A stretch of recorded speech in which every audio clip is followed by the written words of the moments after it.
The bullet had shattered his arm so completely that bone pierced through the sun-darkened skin, white fragments gleaming against the crimson blood that pooled beneath him on the dusty floor of the abandoned trading post. And Clara Whitmore knew within seconds of seeing the cowboy that he would die if someone didn't set that bone properly and stop the bleeding before the desert heat turned the wound septic. She had been traveling through Arizona territory for 3 weeks in the summer of 1882, making her way from Santa Fe to Tucson with nothing but a mule, her medical supplies, and the knowledge her physician father had spent 20 years drilling into her head before consumption took him the previous winter. The trading post stood at a crossroads where the old Spanish trail met a newer wagon road, supposedly abandoned after Apache raids had driven the owner away, but Clara had stopped here hoping to find water and shade during the merciless afternoon heat. Instead, she found a man bleeding to death. He was conscious, which surprised her. His eyes, startlingly blue against his dirt-streaked face, tracked her movements as she dropped her satchel and knelt beside him. Dark hair fell across his forehead, damp with sweat, and his jaw was clenched so tightly she could see the muscles jumping beneath his skin. He couldn't have been much older than she was, perhaps 25 to her 23 years, and he wore the practical clothing of a working cowboy, worn denim pants, a faded blue shirt now soaked with blood, and boots that had seen 1,000 miles of hard riding. "Can you hear me?" Clara asked, already reaching for his wrist to check his pulse.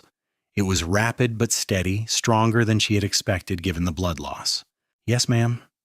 His voice was rough, strained with pain, but clear. "Reckon I can hear you just fine." "What happened?" She was already opening her satchel, pulling out clean cloth, her father's surgical instruments, and the precious bottle of carbolic acid she used for disinfecting wounds. Argument over cards in Prescott. Man didn't like losing. He drew a sharp breath as she began cutting away his shirt sleeve. "Caught me before I could clear town, shot me, and rode off." Clara examined the wound carefully. The bullet had struck his left forearm, shattering both the radius and ulna. Bone fragments jutted through the torn flesh, and blood continued to seep steadily from the wound. She had seen injuries like this before, helping her father in his practice in St. Louis before they had moved west for his health. Most men who took a bullet like this lost the arm. The lucky ones died quickly.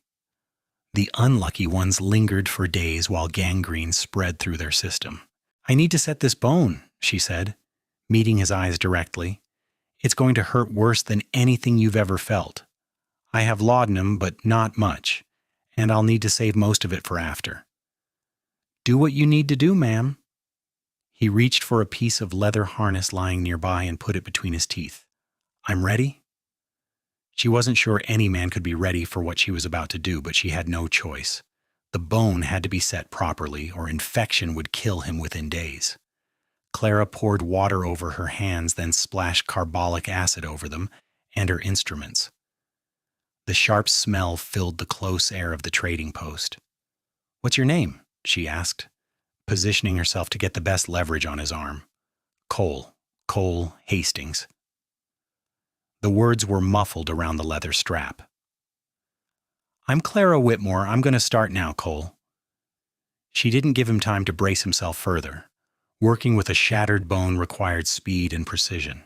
Clara gripped his arm above and below the wound, feeling for the bone fragments beneath the torn flesh. Cole's entire body went rigid, and a muffled scream tore from his throat, but she couldn't stop. She had to align the bones properly or they would never heal straight. Her fingers found the largest fragments first. Slowly, carefully, she began to pull them back into alignment.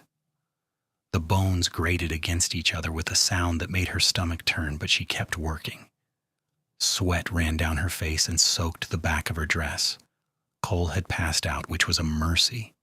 His face had gone gray beneath the tan, and she could feel his pulse beginning to race.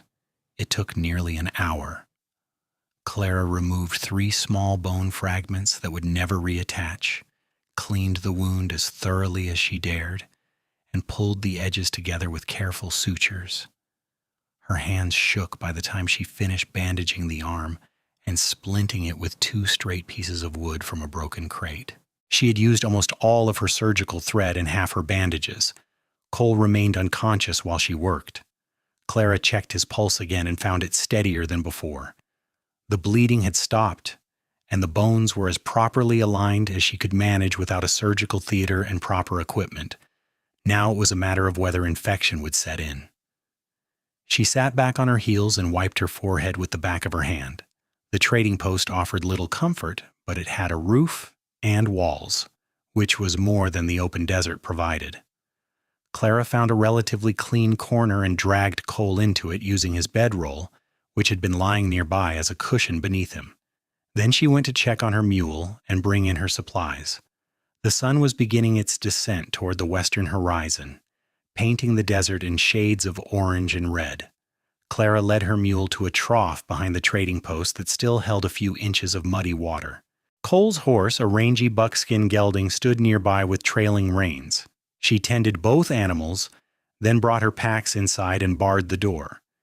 She would stay here until Cole could travel.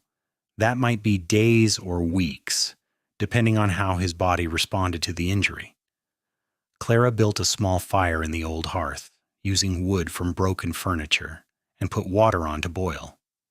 She had dried beans and some cornmeal in her supplies, along with salt pork and coffee. It would be enough. Cole woke near midnight.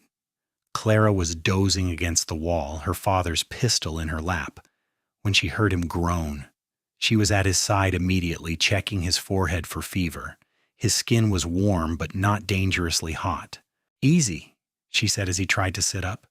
"Don't move too quickly, you've lost a lot of blood." "My arm," his voice was hoarse. "Did you save it?" "I set the bone. Whether it heals properly depends on the next few days." She helped him sit up slowly and held a cup of water to his lips. "If infection sets in, we'll have another discussion about amputation." Cole drank deeply, then looked at his bandaged arm. Clara had wrapped it thoroughly and secured it to the splint. "You did all this?" "My father was a physician. He taught me everything he knew." Clara set the cup aside and reached for her medical bag. "I'm going to give you some laudanum for the pain, but only a small amount. I need you alert enough to tell me if anything feels wrong." "Why?" Cole watched her measure out the tincture into a spoon. "Why are you doing this for a stranger?" "Because you needed help, and I was here." Clara held the spoon to his lips. "Swallow this." He took the medicine without protest, then leaned his head back against the wall. Most people would have kept writing. Most people don't know how to set a compound fracture. Clara checked his pulse again, counting silently. "Try to rest. I'll wake you every few hours to give you water." "You're staying?" Something in his voice made her look up. His blue eyes were clearer now, focused on her face with an intensity that made her suddenly aware of how close they were sitting. "Someone needs to watch for fever. Besides, I can't leave you here alone. You would be dead by morning, either from infection or because you tried to move and started the bleeding again." Clara stood and moved back to her spot against the wall. "Sleep, Cole." He watched her for a long moment before closing his eyes. "Thank you, Clara." She didn't respond, but she found herself watching him in the firelight, studying the strong lines of his face and wondering what kind of man he was beneath the dust and blood. A cowboy who played cards in rough towns, certainly, but something about the way he had looked at her suggested depth she hadn't expected. The night passed slowly. Clara woke Cole every 2 hours to give him water and check for fever. By dawn, his temperature had risen slightly, but not dangerously. She changed his bandage, relieved to see no signs of putrefaction in the wound, and gave him more laudanum. "I need to know if you have anywhere to go," Clara said as she worked. "Family, a ranch, somewhere people will be expecting you." Cole shook his head. "I was riding between jobs, worked on a cattle outfit near Flagstaff through the spring roundup, was heading south to see about work on one of the ranches near Tucson." He watched her hands as she re-wrapped his arm. "You're good at this. I've had practice." Clara secured the bandage and sat back. "My father had a busy practice in St. Louis. Then he developed consumption, and we moved west, hoping the dry air would help. It didn't." She was surprised at herself for sharing so much. He died in Santa Fe last December. I've been working my way to California ever since, taking odd jobs and helping where I can. Alone? Cole's expression shifted to concern. That's dangerous country for a woman traveling alone. More dangerous than playing cards with men who shoot when they lose? Clara raised an eyebrow. I've managed so far. A smile tugged at the corner of Cole's mouth, the first she had seen from him. It transformed his face, softening the hard edges that pain and desert living had carved there. Fair point. Over the next 3 days, they fell into a routine. Clara tended Cole's wound twice daily, watching for any sign of infection. She cooked their meals over the small fire, rationing her supplies carefully. Cole's fever rose and fell, never climbing high enough to cause real alarm, but keeping her constantly vigilant. He slept much of the time, his body fighting to heal the terrible damage the bullet had done. When he was awake, they talked. Cole told her about growing up on a ranch in Texas, learning to ride before he could properly walk. His father had died in the war, leaving his mother to raise 4 sons alone. Cole was the youngest, and when his mother remarried a man who had no use for another man's children, he had struck out on his own at 16. Been working ranches ever since, he said on the afternoon of the 3rd day. His color was better, and he had eaten a full bowl of beans that morning. Move around a lot. Never found a reason to settle in one place. Clara was grinding coffee beans between 2 rocks, a tedious process but necessary. Don't you want a place of your own someday, a home? Used to think so. Cole shifted his position carefully, favoring his injured arm. After a while, you start to wonder if that kind of life is meant for men like me. Cowboys are meant to drift. That's fatalistic thinking. Clara dumped the grounds into her battered coffee pot. People make choices about their lives. You're not a tumbleweed, Cole Hastings. He laughed at that, a genuine sound that made her smile. You don't mince words, do you? My father always said there was no point in being indirect. It wastes time and confuses people. Clara poured water into the coffee pot and set it near the fire. Besides, I found that most people appreciate honesty, even when it's uncomfortable. I'm starting to see that. Cole was quiet for a moment. Can I ask you something? You can ask. Clara sat down across from him, wiping her hands on her apron. Why medicine? It's not common for women, and it's hard work even for men trained to it. Clara had heard the question before, usually delivered with judgment or disapproval. From Cole, it sounded like genuine curiosity. My mother died when I was 8, giving birth to a baby who died with her. The doctor who attended her was drunk and incompetent. My father blamed himself for not recognizing the danger sooner. She stared into the fire, remembering. He swore he would never let ignorance or incompetence claim another life if he could prevent it. He trained himself in the latest medical techniques, read every journal and book he could find, and he taught me everything because he said knowledge was too valuable to hoard. He sounds like he was a good man. The best I've ever known. Clara blinked against the sudden sting of tears. He would have liked you. He always respected people who faced pain with courage. I'm not sure passing out counts as courage, Cole said wryly. You stayed conscious long enough for me to do the most critical work. That takes strength. Clara checked the coffee, judging it ready. And you haven't complained once, even though I know that arm is causing you considerable pain. She poured coffee into 2 tin cups and handed one to Cole. He took it with his good hand, their fingers brushing briefly. The contact sent an unexpected jolt through Clara's system, making her acutely aware of his presence in a way that had nothing to do with her role as his physician. I'm glad you were here, Cole said quietly. I don't know what I did to deserve that kind of luck, but I'm grateful for it. Clara met his eyes across the rim of her cup. In the 4 days since she had found him, something had shifted between them. What had started as a simple medical emergency had become something more complex. She found herself thinking about him during the long night watches, wondering about the life he had led and the dreams he kept to himself. When he smiled at her, she felt a warmth that had nothing to do with the desert heat. I'm glad I was here too, she said finally, though I could have done without the dramatic circumstances. On the 5th day, Cole stood for the first time. Clara stayed close as he swayed on his feet, his hand gripping her shoulder for balance. The wound was healing cleanly with no sign of infection, but he had lost weight and strength during his convalescence. "Easy," Clara cautioned as he took a step. "Your body has been through significant trauma. Don't push too hard." "I need to get my strength back." Cole took another careful step, his jaw set with determination. "We can't stay here forever, and I won't have you taking care of me like an invalid." "You are an invalid," Clara pointed out, "at least for now. There's no shame in taking time to heal." But she understood his restlessness. Their supplies were running low, and the trading post, while offering shelter, was far from any settlement. They would need to move soon, even if Cole wasn't fully recovered. That evening, as they sat by the fire sharing their meager supper, Cole said, "I've been thinking about what comes next." Clara waited, her heart doing something complicated in her chest. "You said you were heading to California. What's waiting for you there?" "Nothing specific," Clara admitted. "I have some money saved, enough to establish myself somewhere.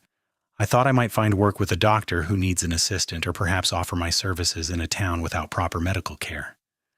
She stirred her beans absently. "Why do you ask?" "Because I'd like you to never leave." The words came out in a rush, as if he had been holding them back for days. Cole set down his plate and looked at her directly. "I know that's forward of me. We've only known each other less than a week, but Clara, you saved my life. And in doing that, you showed me something I'd forgotten existed. Purpose, care, a reason to stay in one place." Clara's breath caught. "Cole, let me finish." He shifted closer, his good hand reaching for hers. "I've been drifting for 8 years, never settling, never building anything that mattered. I told myself I liked the freedom, but the truth is I was just afraid. Afraid of failing, afraid of wanting something I couldn't have."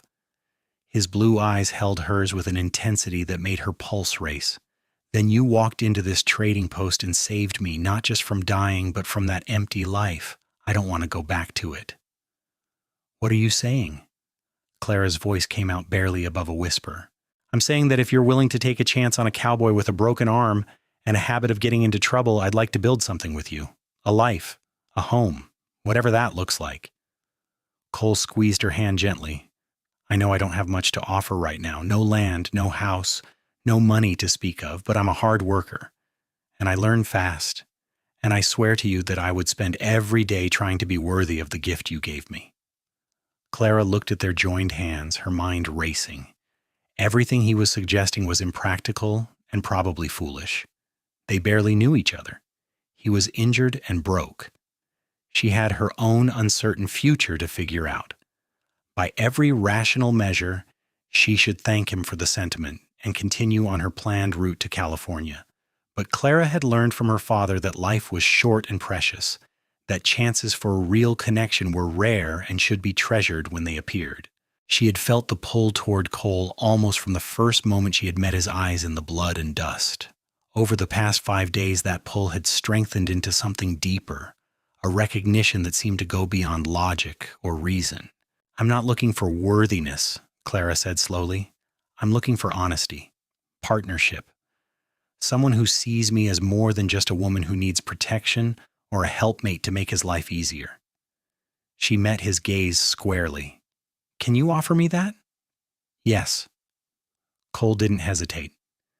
"You're the strongest person I've ever met, Clara. You don't need protecting. But if you'll have me, I'd like to stand beside you anyway, facing whatever comes together." "Then I'm saying yes." Clara felt a smile spreading across her face, joy bubbling up from somewhere deep inside. Yes to building something together. Yes to staying. Yes to you, Cole Hastings. He pulled her into his arms, careful of his injured arm, and kissed her with a tenderness that made her eyes sting with tears. Clara wrapped her arms around him and kissed him back, tasting coffee and promise, and the beginning of something she had thought lost when her father died, a future she could believe in. When they finally pulled apart, Cole was grinning. "So we're doing this?" "We're doing this." Clara laughed, feeling giddy and reckless and more alive than she had in months. Though we should probably figure out some practical details, like where we're going and how we're going to eat once my supplies run out. I have some thoughts about that. Cole settled back against the wall, pulling Clara with him so she was tucked against his good side. There's a ranch about 2 days' ride south of here, near a settlement called Pleasant Valley. Big outfit, runs several thousand head of cattle. I worked there 2 seasons back, and the owner, Tom Brennan, is a decent man. He might have work for me even with this arm healing up. And what would I do? Clara asked. I'm not much of a ranch hand. Pleasant Valley doesn't have a doctor. The nearest one is in Prescott, 3 days' ride away. Folks out here, they need medical care same as anywhere else. Maybe more. Given the accidents that happen around ranches and the injuries from rough living, Cole looked down at her. You could set up a practice. I'd help however I could between ranch work. It was a practical plan, one that played to both their strengths. Clara found herself warming to the idea. We should probably get married first if we're going to show up together. Small settlements talk, and I'd rather not spend my time fighting gossip when I should be building a medical practice. Is that a proposal, Miss Whitmore? Cole's eyes danced with amusement. It's a practical observation, Mr. Hastings. Clara felt her cheeks warm. But if you'd like to make it official, I wouldn't object. Cole kissed her again, slow and sweet. Clara Whitmore, will you marry me? Yes, she said against his lips. Yes, I will. They spent another 2 days at the trading post, letting Cole build his strength and planning their future. Clara changed his bandages regularly, pleased with how well the wound was healing. The bones seemed to be knitting properly, though Cole would need to keep the arm splinted for several more weeks at least. On the morning they left, Clara stood in the dusty yard looking back at the abandoned building. A week ago, she had stopped here expecting nothing more than water and shade. Instead, she had found her future. Ready? Cole had saddled both horses with Clara's help, moving slowly but competently despite his injured arm. Ready? Clara mounted her mule, adjusting her skirts. Her medical bag was secure behind her saddle, along with their combined supplies. They rode south through country that grew gradually less desert and more grassland as they traveled. Cole knew the way well, pointing out landmarks and water sources. They made camp the first night beside a small creek, sharing their evening meal under a canopy of stars so bright Clara felt she could reach up and touch them. Tell me about your family, Clara said as they lay side by side watching the sky. Your brothers. Do you ever see them? Haven't in years. Cole's voice was thoughtful. We scattered after Ma remarried. James, he's the oldest, went north to Montana. Last I heard, he was working on a horse ranch up there. Thomas and William headed east, back toward the Mississippi. I don't know if they're still together or if they split up too. He was quiet for a moment. Losing our father, then having our mother choose her new husband over us, it broke something. We all handled it by running in different directions. Clara found his hand in the darkness and laced her fingers through his. Maybe someday we could try to find them. Let them know you're well, that you have a family again. I'd like that. Cole squeezed her hand. What about you? Any family besides your father? An aunt in Boston, my mother's sister. We've exchanged a few letters over the years, but we're not close. She didn't approve of my father teaching me medicine, thought it was unseemly. Clara smiled in the darkness. She's probably given me up as a lost cause by now. Her loss. Cole rolled onto his side, propping himself up on his good arm to look down at her. I think you're pretty much perfect, Clara laughed. I'm stubborn and opinionated and too blunt for most people's comfort. Like I said, perfect. Cole leaned down and kissed her, soft and lingering. They reached Pleasant Valley late the following afternoon. The settlement was small, maybe 20 buildings clustered around a main street. There was a general store, a saloon, a church, and various other businesses that served the surrounding ranches. Mountains rose in the distance, purple against the sky, and the valley itself was lush with grass and dotted with cattle. The Brennan Ranch is another hour west, Cole said, gesturing toward the setting sun. But we should stop here first, see if we can find the preacher. They found him at the church, a small man with wire-rimmed spectacles and a kind face. Reverend Charles Morrison listened to their story with interest, his gaze moving between Cole's bandaged arm and Clara's travel-stained dress. "You want to get married right now?" he asked when they finished. "If it's possible," Clara said. "We don't have much, but I can pay you something for your time." Reverend Morrison waved that away. "I don't need payment for joining two people in holy matrimony, but I do need to ask some questions, make sure this is what you both truly want." He looked at Cole. "Son, you've been through a significant injury. Sometimes people make decisions in the aftermath of trauma that they later regret. Are you certain this is what you want?" "More certain than I've been about anything in my life," Cole said firmly. "Clara saved me. Not just from dying, but from wasting the rest of my days. I love her, and I want to marry her." The Reverend turned to Clara. "And you, young lady? You're taking on a lot, binding yourself to a man you've only known a week." "I know," Clara said. "But my father taught me that knowledge comes in many forms. Sometimes you know a person's character through months or years of acquaintance. Sometimes you know it in a single moment of crisis." She looked at Cole, seeing the man who had endured agony without complaint, who had thanked her when he had every right to be angry at his circumstances, who had offered her partnership rather than protection. "I know Cole's character. I know what he values and how he treats people. That's enough for me." Reverend Morrison studied them both for a long moment, then nodded. "All right, let me get my wife to serve as a witness." Mrs. Morrison was a plump woman with a warm smile who fussed over Clara's dress and produced a handful of wildflowers for her to hold. Then they stood in the small church as the sun slanted through the windows, and Reverend Morrison led them through the marriage ceremony. Clara's voice was steady as she promised to love and honor Cole in sickness and health, for richer or poorer, until death parted them. Cole's voice was equally firm despite the pain she knew he must still be feeling, as he made the same promises to her.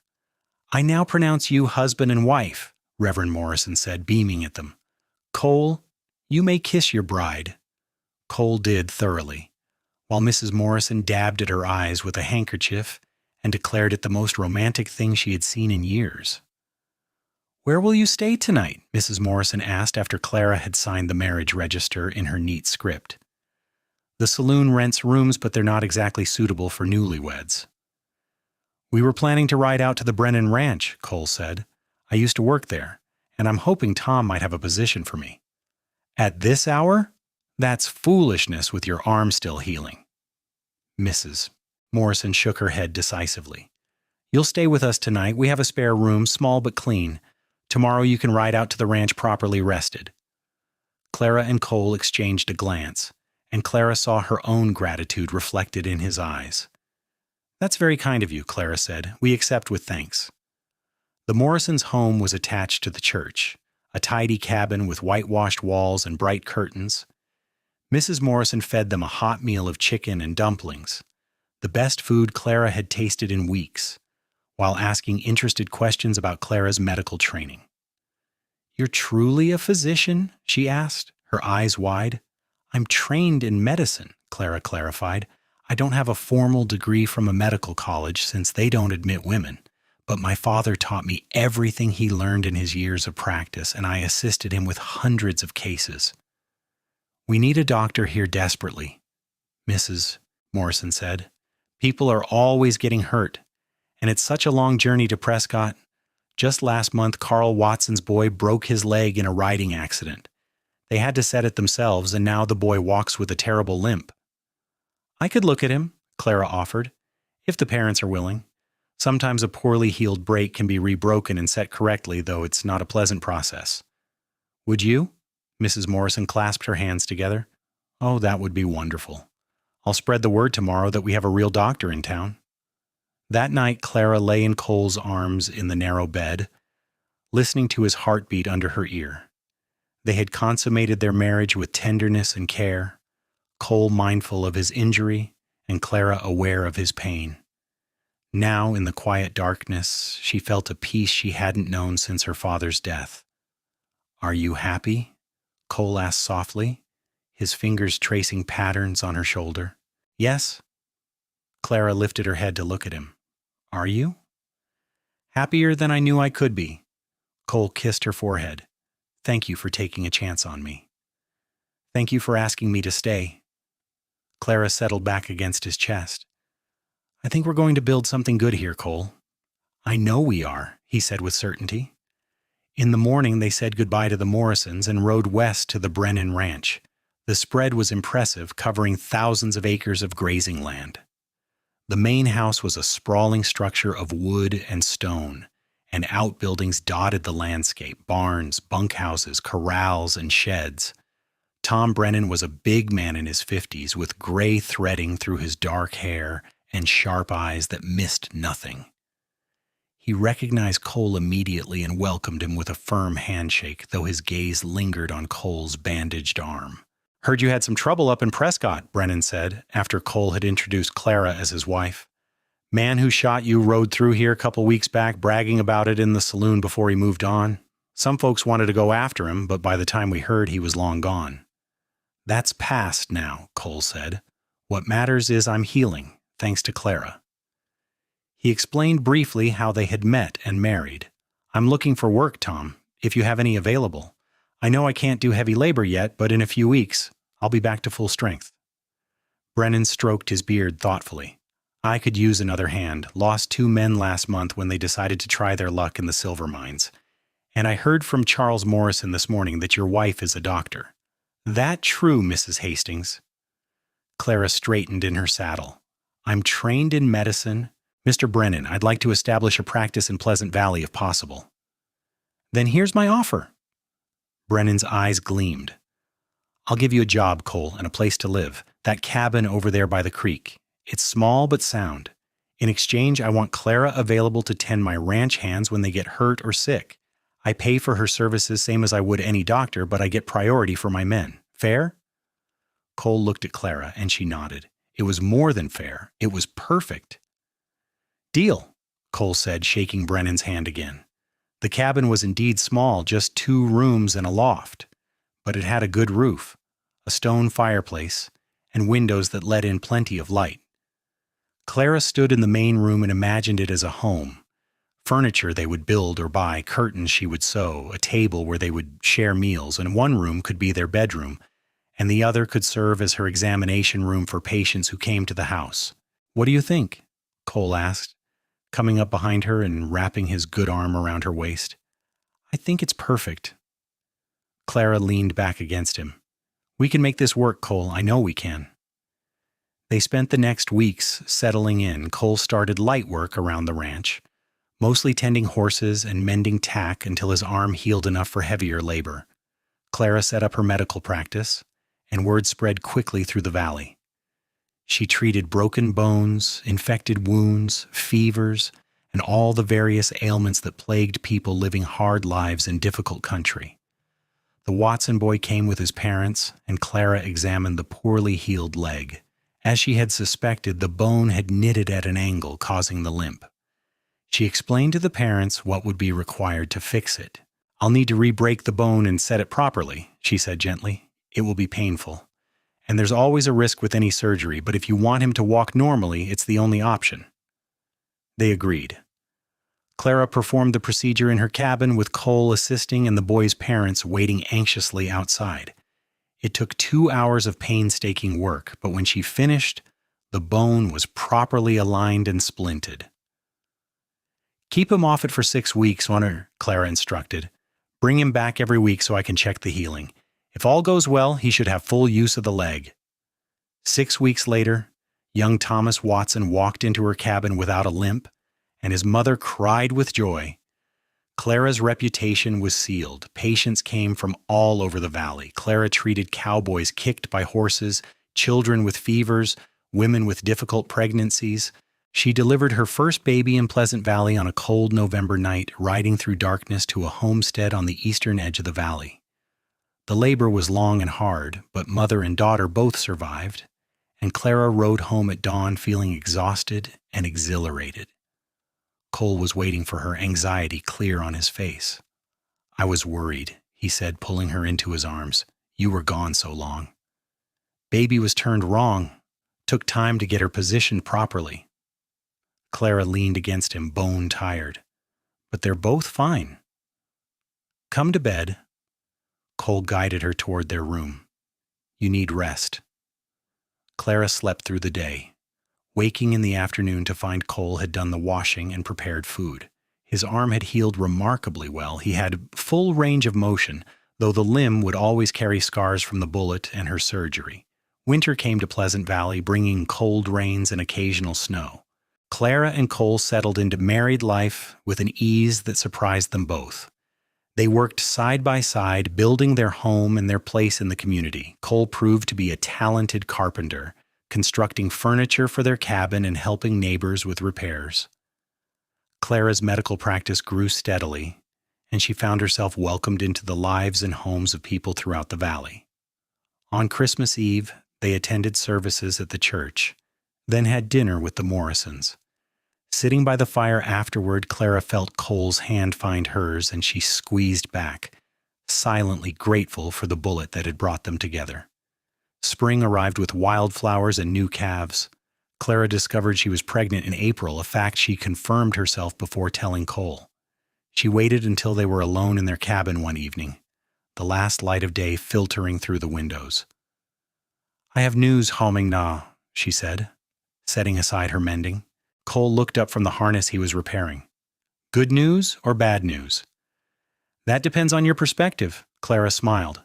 We're going to have a baby, sometime in late October or early November by my calculations. Cole's face went through several expressions in rapid succession.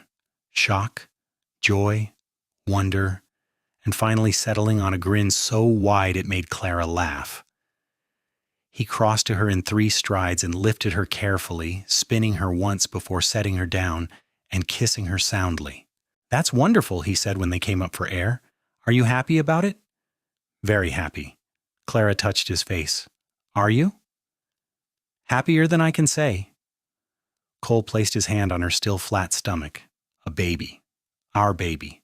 Clara, I never thought I'd have this, a home, a wife I love, a child on the way. It seemed like something that happened to other men, not drifters like me. You're not a drifter anymore, Clara reminded him. You're a husband and a father-to-be and a valued member of this community. You're Cole Hastings, and you're exactly where you belong. The pregnancy progressed smoothly. Clara continued her medical practice through the summer, though she was careful not to overexert herself. Cole was protective without being overbearing, a balance Clara appreciated. He built a cradle from smooth pine wood, sanding it until there wasn't a splinter to be found, and Clara sewed tiny clothes from soft fabric Mrs. Morrison helped her choose. Their son was born on a warm November afternoon, arriving quickly after Clara's water broke while she was treating a patient. Cole delivered his own son with Clara's instruction, his hands shaking but steady as he caught the baby and placed him on Clara's chest. He's perfect, Cole said, his voice thick with emotion. Clara, he's perfect. They named him James after Cole's oldest brother, and he was indeed perfect. Healthy lungs, all his fingers and toes, and a surprising amount of dark hair. Clara fell in love immediately, marveling at the tiny creature she and Cole had created together. Tom Brennan gave Cole 3 days off to help with the new baby, and their cabin filled with visitors bearing gifts, food, baby clothes, blankets, and toys. The community had embraced them fully, and now they celebrated the newest addition. Clara resumed her medical practice when James was 2 weeks old, bringing him with her on calls when necessary or leaving him with Mrs. Morrison when she needed both hands free for a procedure. She found she could balance motherhood and her calling with surprising ease, though there were exhausting days when she questioned her ability to do both well. You're doing beautifully, Cole assured her one such evening, taking a fussing James from her arms so she could eat her dinner while it was still hot. You're an amazing mother and an amazing doctor, Clara. Don't doubt yourself. His faith in her was unwavering, and it carried her through the difficult moments. James grew from infant to toddler, sturdy and curious like his father, with Clara's stubbornness and determination. On his second birthday, Clara confirmed what she had suspected for several weeks. She was pregnant again. Another one? Cole's delight was obvious. When? Summer. July, I think. Clara watched James destroy a piece of cake with enthusiastic abandon. Are you ready for two? With you? I'm ready for anything. Cole pulled her close and kissed her temple. Thank you for this life, Clara, for choosing to stay with me. Their daughter arrived in July, as Clara had predicted, during a heat wave that had everyone moving slowly and seeking shade. She was smaller than James had been, with fair hair and blue eyes like her father. They named her Grace, because Cole said that was what Clara had brought into his life. Life in Pleasant Valley continued its rhythm. Cole took on more responsibility at the Brennan Ranch, eventually becoming foreman when the previous man retired. Clara's medical practice was busier than ever, and she began training two young women from the settlement who were interested in learning nursing skills. On their 5th wedding anniversary, Cole and Clara rode out to the old trading post where they had met. It stood empty still, slowly being reclaimed by the desert, but to them it would always be sacred ground. 5 years, Cole said, helping Clara down from her horse, and sometimes it feels like 5 minutes, sometimes it feels like we've always been together. I know what you mean. Clara laced her fingers through his as they walked toward the building. Do you ever wonder what would have happened if I had ridden past that day? If I hadn't stopped? I'd be dead, and you'd be in California somewhere, probably changing the world in your quiet, stubborn way. Cole stopped and turned to face her. But I'm glad that's not what happened. I'm glad you stopped. I'm glad you knew how to set a bone. I'm glad you said yes when I asked you to stay. I'm glad you're here, Clara said, echoing the words he had spoken to her 5 years ago in his delirium. And I'd like you to never leave. Cole kissed her there in the dust and fading light, and Clara kissed him back, tasting promise and permanence. They had built something strong together, a life neither of them could have imagined when she first knelt beside him in his blood. Ready to go home? Cole asked when they finally pulled apart. Yes. Clara smiled at him, this man who had become her entire world. Let's go home. They rode back to Pleasant Valley as the sun set, painting the sky in shades of gold and crimson. Their children were waiting with Mrs. Morrison, and dinner would be ready, and tomorrow there would be work and patience and all the ordinary magic of the life they had built. 10 years after that day in the trading post, Clara stood on the porch of their cabin watching Cole teach James to rope a fence post. Grace played nearby with a doll Clara had sewn for her, and inside, their newest addition, a baby boy they had named Thomas after one of Cole's brothers, slept peacefully in the cradle Cole had made. Pleasant Valley had grown over the years. The settlement now boasted a proper school, a bank, and even a small hospital where Clara worked 3 days a week, supervising the nurses she had trained and performing surgeries that required more equipment than she kept in her cabin. Cole had built them a larger house on a piece of land Tom Brennan had sold them at a good price. It had 4 bedrooms, a real kitchen, and a room Clara used as her office and examination space. The old cabin still stood by the creek, and sometimes Clara went there when she needed to think, remembering the early days when everything was new and uncertain. But mostly she looked forward, to James graduating from school and deciding whether he wanted to be a doctor like his mother or a rancher like his father, to Grace's quick mind and quicker tongue, so much like Clara's own, to Thomas's sweet nature and ready smile, to growing old with Cole, watching their children grow and build lives of their own. "Mama, look!" James shouted, successfully roping the post on his 3rd try. "Well done!" Clara called back, clapping. Cole looked over at her, his face creased with laugh lines and weathered by years of outdoor work, and the love in his eyes was as strong as it had been that first day when he asked her to stay. She smiled at him, remembering the broken man she had saved, and seeing instead the whole happy person he had become. That evening, after the children were in bed, Clara and Cole sat on their porch watching the stars emerge. Cole's arm was around her shoulders, and her head rested against his chest, listening to the steady beat of his heart. "Do you ever miss it?" Cole asked quietly. "California? The plans you had before you met me? No. Clara didn't hesitate. I found something better than I imagined. I found you. I found a home. I found a place where I can use my skills and make a real difference in people's lives. She tilted her head to look up at him. Do you ever regret asking me to stay? Not once. Cole kissed her forehead. You're the best thing that ever happened to me, Clara Hastings. You saved my life in every way a person can be saved. We saved each other, Clara corrected. You gave me a reason to stop running from my grief. You gave me a future I could believe in. They sat in comfortable silence, watching the night deepen. In the distance, a coyote called, and somewhere in the house, Thomas made a soft sound in his sleep. These were the sounds of home, the music of the life they had built together from dust and blood and desperate hope. Years later, when their children asked about how their parents had met, Clara and Cole would tell them about the trading post and the bullet and the bone that needed setting. They would tell them about courage and chance and the moment when two lonely people found each other in the wilderness and chose to build something lasting.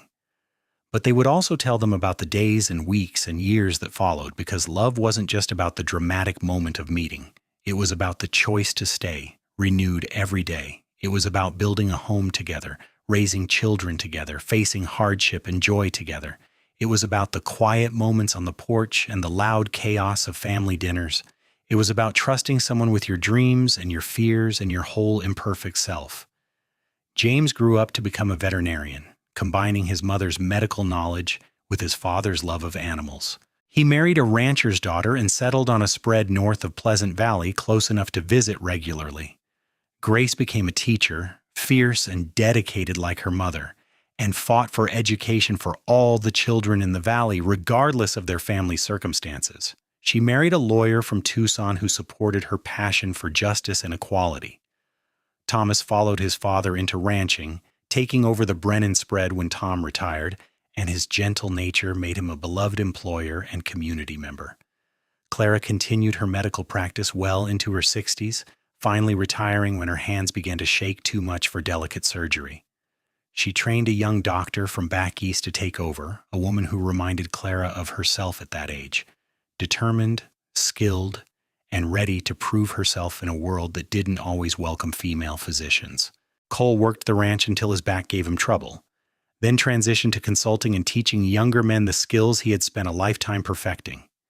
He was recognized as one of the most knowledgeable cattlemen in Arizona territory, and ranchers came from hundreds of miles away to seek his advice.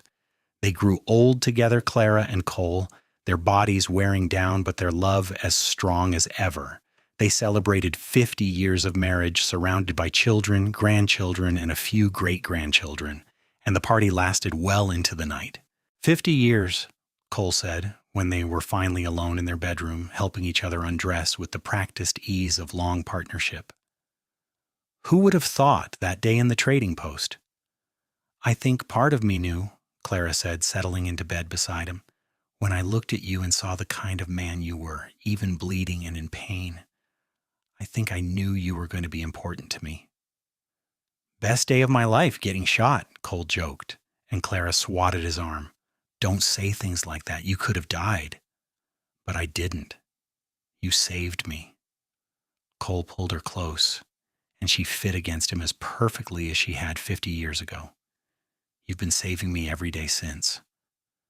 Stubborn man, Clara murmured, but she was smiling.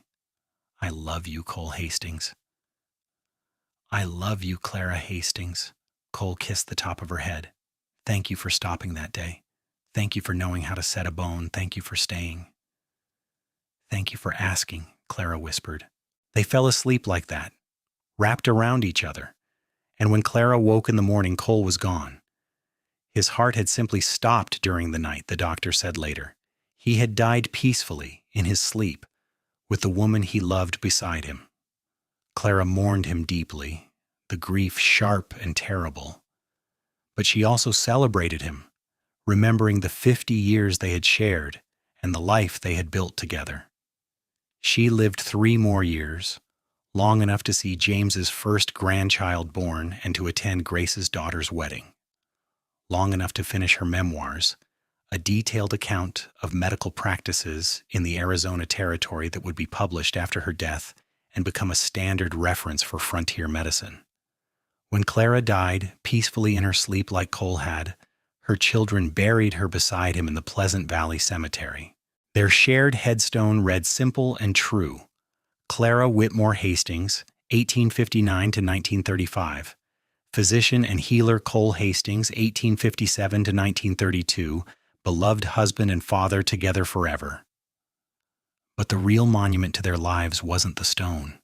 It was the community they had helped build, the patients Clara had healed, the ranch hands Cole had trained, the children and grandchildren who carried their values forward. It was the hospital in Pleasant Valley that bore Clara's name, and the scholarship fund Cole had established for young people pursuing ranching careers. It was the love story people still told, about the woman who knew how to set a bone and the cowboy who was glad she was there and wanted her to never leave. It was the proof that sometimes in the midst of pain and blood and desperate circumstances, you find the person you were always meant to find. And if you're brave enough to choose them, to stay when it would be easier to leave, to build when it would be simpler to drift, you can create something that lasts far beyond your own lifetime. Clara and Cole had been brave enough, and in the end, that made all the difference. The trading post where they met eventually collapsed, reclaimed fully by the desert. But the cabin they first shared still stood by the creek, preserved by their descendants as a reminder of where it all began. Young couples would visit it sometimes, standing in the small rooms and imagining what it must have been like for Clara and Cole, newlyweds starting with almost nothing but each other.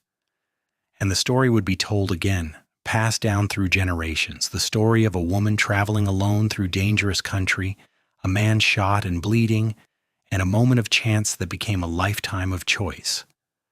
The story of two people who saved each other and built an empire of love that lasted long after they were gone. In Pleasant Valley on warm summer evenings, you can still hear echoes of their story in the wind through the grass, in the laughter of children playing, in the steady rhythm of life continuing as it always has. You can see it in the hospital where skilled hands heal the sick, in the ranches where cattle graze on the same land Cole once worked, in the faces of their descendants who carry their legacy forward. It's a story about love, yes, but also about courage. About the courage to ask someone to stay, about the courage to say yes, about the courage to build a life together in harsh country, facing whatever comes with partnership and faith, stubborn determination. It's a story about the American West, about the people who settled it and shaped it and made it home. But more than that, it's a story about what's possible when two people find each other against impossible odds and decide that what they have is worth fighting for, worth working for, worth cherishing every single day. Clara knew how to set a bone, and Cole was glad she was there. He asked her to never leave, and she said yes. Everything else, all the years and joy and sorrow and triumph that followed, grew from those simple facts. Two people, one choice, a lifetime of love. And in the end, isn't that what we're all looking for? Someone who sees us truly, who values what we offer, who asks us to stay and means it with their whole heart. Someone who makes us want to stop running, stop drifting, stop searching because we finally found the place we belong. Clara and Cole found that in each other, in a dusty, abandoned trading post in Arizona territory in 1882. They built their life from nothing, and it became everything. Their story reminds us that love isn't just about the fairy tale moment of meeting, it's about the choice to stay renewed every day for 50 years. It's about the work of building a life together, raising a family together, growing old together. It's about being glad someone is here and wanting them to never leave. And when both people feel that way, when both people choose each other over and over again, something magical happens. Something that lasts, something worth remembering, something worth celebrating, something like Clara and Cole. Their love story ended as all love stories must, with death. But what they built together lives on in the land they helped settle, the people they helped heal, the children they raised, and the community they strengthened. It lives on in the medical techniques Clara pioneered and the ranching practices Cole perfected. It lives on in every couple who hears their story and thinks, yes, that's what I want. That kind of partnership, that kind of love. Love that saves, love that heals, love that lasts. Clara knew how to set a bone. Cole was glad she was there. He wanted her to never leave. She stayed. And they lived happily ever after in the truest, fullest sense of those words. Not because their life was easy or without sorrow, but because they faced it together, their love growing stronger with each passing year. Because they chose each other every single day, in big ways and small, until death parted them at last. But even death couldn't erase what they built. Their legacy continues, carried forward by generations who know their story and are inspired by it. In Pleasant Valley, when people talk about what love should look like, they point to Clara and Cole. When they talk about partnership and dedication and building something lasting, they remember the doctor and the cowboy who started with nothing but chose to create everything. That's the power of their story. That's why it matters even now, even years after they're gone, because it reminds us what's possible, because it shows us that love, real love, is both a moment and a lifetime, both a choice and a commitment, both a feeling and an action. Clara felt it when she knelt beside Cole in his blood. Cole felt it when he looked into her eyes and saw his salvation. They both chose it when they decided to stay together, to build together, to love together. And in choosing it, they created something beautiful, something true, something that reminds us all why we keep hoping, keep searching, keep believing in love. Because sometimes, if we're very lucky, we find our person, our Cole, our Clara, the one who makes us want to stop drifting and start building, the one we want to keep close and never let go. And if we're brave enough to ask them to stay and they're brave enough to say yes, we get to create our own love story, our own happily ever after, our own legacy of love that will outlast our own lives and inspire others long after we're gone. That's what Clara and Cole did. That's what their story teaches us. Love is worth it. Love is possible. Love lasts. All you have to do is be brave enough to choose it and keep choosing it every single day for the rest of your life. The end.